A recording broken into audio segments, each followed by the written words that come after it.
Today we talk about how can you find your missed calls on your Truecaller app. We go to figure out the solution or know how you can do that on your Truecaller app. So you just follow these ways, then it's going to work with you. So all you have to do to find your missed calls on your app, you just go here, you go above this sign, click on it. When you just click on it here, so then it's going to show for you a list like this here. Click here on missed calls. When you just click on it here, then it's going to take you to this list. Then here you will find all missed calls you have in this list. It's going to show for you like this.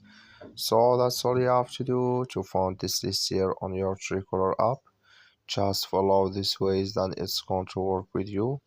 I wish you a great. That's all. Thank you for watching. Don't forget to support us by liking and subscribe.